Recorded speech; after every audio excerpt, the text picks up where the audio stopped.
일단락 어머니 돌아가셨는데 왜 계속 전화하세요? 은행 창구 직원이 던진 이 한마디에 한 남성은 그 자리에서 얼어붙었습니다. 장례식이 끝났으니 모든 게 끝났다고 생각했는데 현실은 완전히 달랐습니다. 자동이체로 매달 돈이 빠져나가고 있었고 아무도 알려주지 않았습니다. 6개월 동안 480만 원이 사라졌습니다. 이런 일이 매일 대한민국 어디선가 벌어지고 있습니다. 그리고 대부분의 가족들은 뒤늦게 내가 뭘 놓쳤을까 하며 후회합니다. 오늘 이 영상은 그 후회를 막기 위한 내용입니다. 장례가 끝난 뒤 반드시 해야 하는 절차 10가지. 하나라도 놓치면 수백만 원에서 심하면 3천만 원까지 날릴 수 있는 핵심 포인트를 낱낱이 알려드립니다. 정신없는 상황에서도 이것만큼은 꼭 챙기셔야 합니다. 끝까지 집중해서 봐주십시오. 이단락 많은 분들이 장례식장 문을 나서는 순간 모든 게 끝났다고 생각하십니다. 하지만 진실은 정반대입니다.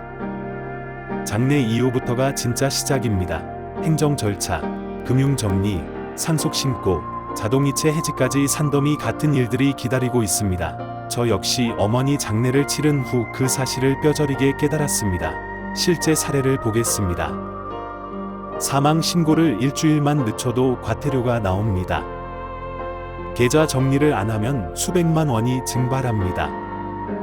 유족연금 신청 기간을 놓쳐서 평생 못 받는 분들도 있습니다. 이런 실수들은 정말 흔합니다.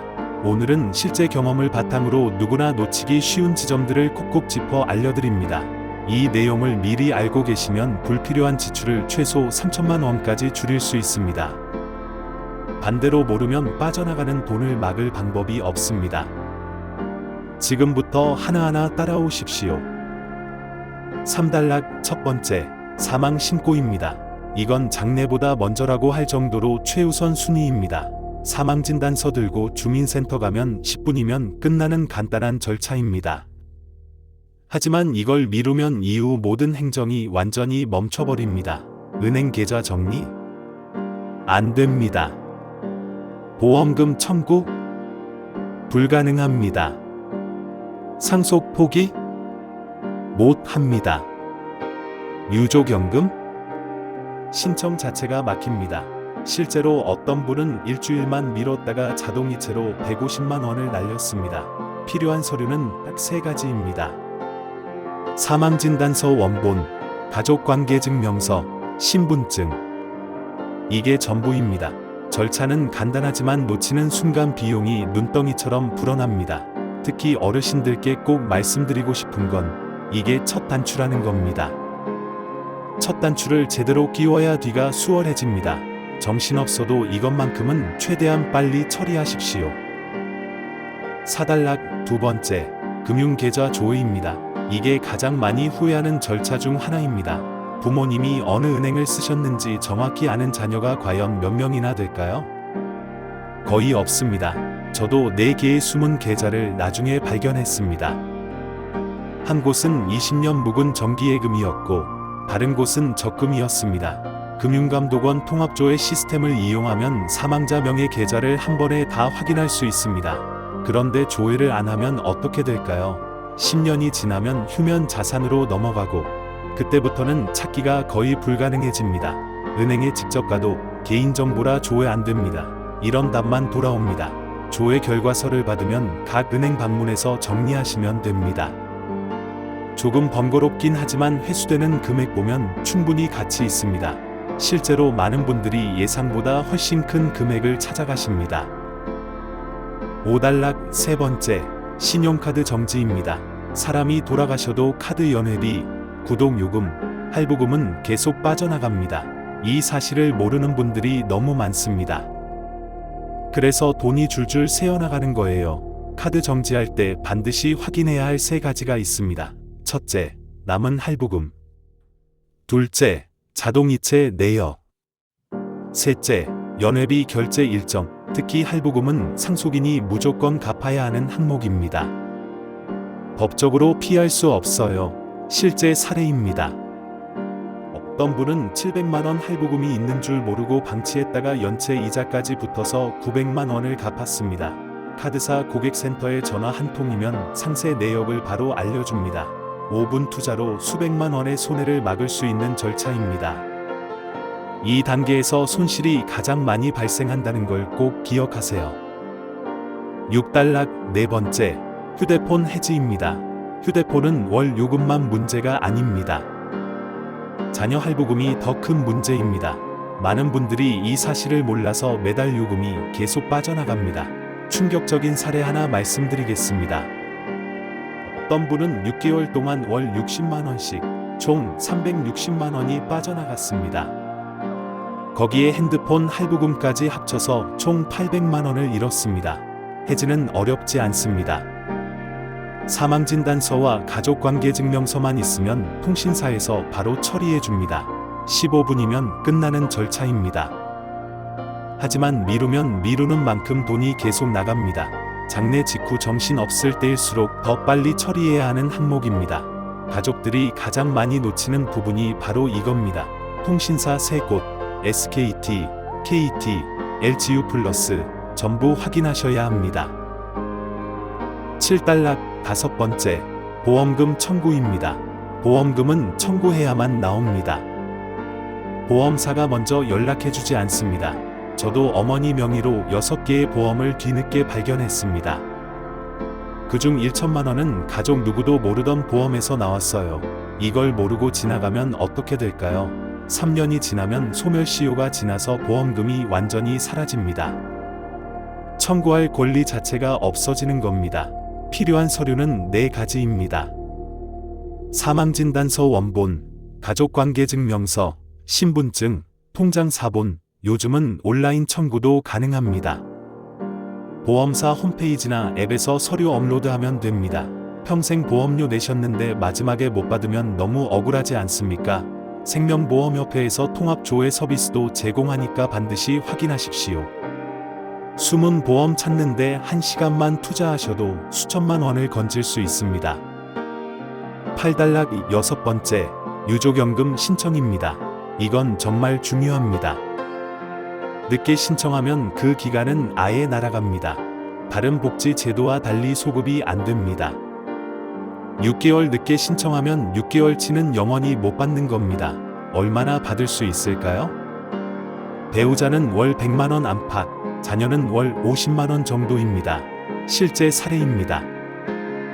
어떤 분은 6개월 늦게 신청해서 600만 원을 날렸습니다. 신청 방법은 2가지입니다. 국민연금공단 방문하거나 온라인 신청하면 됩니다. 필요 서류는 간단합니다. 사망진단서, 가족관계증명서, 신분증, 통장 사본. 이게 전부입니다. 30분이면 절차가 끝납니다. 정신이 없다고 미루는 순간 손해는 눈앞에서 사라집니다. 모든 절차 중에서 가장 중요한 복지 항목이니까 최우선으로 처리하십시오. 9단락 7번째, 상속포기 또는 한정승인입니다. 이건 생명줄이라고 할 수 있습니다. 부모님의 빚까지 상속된다는 사실 모르는 분들이 정말 많습니다. 재산보다 빚이 많으면 자녀가 대신 갚아야 합니다. 법적으로 피할 수 없어요. 그래서 선택은 2가지뿐입니다. 상속포기 또는 한정승인. 상속포기는 재산과 빚 모두 포기하는 겁니다. 한정승인은 받은 재산 한도 내에서만 빚을 갚는 방식입니다. 이 절차는 사망 사실을 안 날로부터 딱 3개월 안에 가정법원에 신청해야 합니다. 3개월이 지나면 자동으로 상속이 확정되고 그때부터는 빚까지 떠안게 됩니다. 충격적인 사례입니다. 어떤 분은 8천만 원의 빚이 있는 줄 모르고 있다가 6천만 원을 갚았습니다. 전문가 상담 비용은 10에서 20만 원 정도지만 잘못하면 수천만 원이 걸린 문제입니다. 반드시 법무사나 변호사 상담 받으시길 권합니다. 10단락 8번째, 상속세 신고입니다. 상속세는 사망한 날이 속한 달 기준으로 6개월 안에 신고해야 합니다. 세금이 없어도 신고 자체를 안 하면 가산세가 붙습니다. 상속재산이 1억 원이어도 신고 누락하면 1천만 원 가산세가 생길 수 있습니다. 세무사나 회계사에게 맡기면 공제 항목까지 꼼꼼히 정리해줘서 오히려 절세가 됩니다. 9번째, 부동산 명의 변경입니다. 부동산은 상속 등기를 해야 매매도, 대출도, 명의 변경도 가능합니다. 문제는 시간이 지날수록 부동산 가격이 오르면 취득세도 같이 오른다는 겁니다. 명의 변경을 늦출수록 세금 부담이 커집니다. 형제자매가 많을수록 합의 절차가 오래 걸리니까 서류 준비를 미리 해두는 게 정말 중요합니다. 법무사 수수료는 50에서 100만 원 정도지만 직접 하면 실수할 가능성이 큽니다. 11단락 10번째, 자동이체 정리입니다. 이게 가장 많이 새는 비용입니다. 그런데 정작 가장 쉽게 막을 수 있는 부분이기도 합니다. 보험료, 공과금, 구독료, 관리비, 통신비 전부 합치면 월 50에서 80만 원이 빠져나갑니다. 1년이면 거의 1000만 원 가까운 손해입니다. 2년이면 2천만 원입니다. 은행 창구 가서 자동이체 목록 출력해 주세요 하면 전체 내역을 볼 수 있습니다. 또는 인터넷 뱅킹이나 모바일 앱에서도 확인 가능합니다. 목록을 보시면 깜짝 놀라실 겁니다. 이런 것까지 빠져나가고 있었어 하시면서요. 필요한 항목만 남기고 나머지는 즉시 해지하세요. 특히 넷플릭스, 유튜브 프리미엄, 멜론, 신문 구독 같은 서비스들은 계속 빠져나가도 모르는 경우가 많습니다. 보험료도 체크하셔야 합니다. 이미 보험금 청구한 보험은 해지하시면 됩니다. 건강보험료, 국민연금은 사망 신고하면 자동으로 중지되니까 신경 안 쓰셔도 됩니다. 하지만 민간보험은 직접 해지해야 합니다. 자동차가 있으셨다면 자동차 보험료, 자동차세도 확인하세요. 두세 시간 투자하면 손해볼 돈을 완전히 차단할 수 있습니다. 가장 손쉽고 가장 효과적인 절차입니다. 통장 정리하면서 자동이체까지 한 번에 처리하시면 됩니다. 이것만 해도 연간 수백만 원을 아낄 수 있습니다. 절대 놓치지 마세요. 12단락, 장래가 끝나면 마음도 텅 비고 몸도 지치고 정신도 하나도 없으실 겁니다. 슬픔도 채 가시지 않았는데 이렇게 많은 일들을 처리해야 한다니 막막하실 수 있습니다. 하지만 행정 절차는 여러분의 슬픔을 기다려주지 않습니다. 기한은 정해져 있고 놓치면 돈이 사라집니다. 오늘 알려드린 10가지 절차만 지키셔도 최소 3천만 원을 절약할 수 있습니다. 반대로 하나라도 놓치면 수백만 원에서 수천만 원의 손실이 생길 수 있어요. 사망 신고, 계좌 조회, 카드 정지, 휴대폰 해지, 보험금 청구, 유족연금, 상속 포기, 상속세, 부동산 등기, 자동이체 정리, 이 10가지만 기억하세요. 메모해 두시고 하나씩 체크해 나가시면 됩니다. 가족 간의 대화, 사전 준비, 전문가 조력. 이 3가지가 큰 문제를 막아줍니다. 부모님이 살아 계실 때 미리 어느 은행 쓰시는지, 어떤 보험 들어 계신지, 카드는 몇 장인지 물어보세요. 불편한 이야기일 수 있지만 나중을 위해 꼭 필요한 대화입니다. 이 영상이 여러분의 경제적 부담과 정서적 부담을 조금이라도 덜어드렸길 진심으로 바랍니다. 도움이 되셨다면 구독과 좋아요 꼭 눌러주시고 주변 분들께도 공유해 주십시오.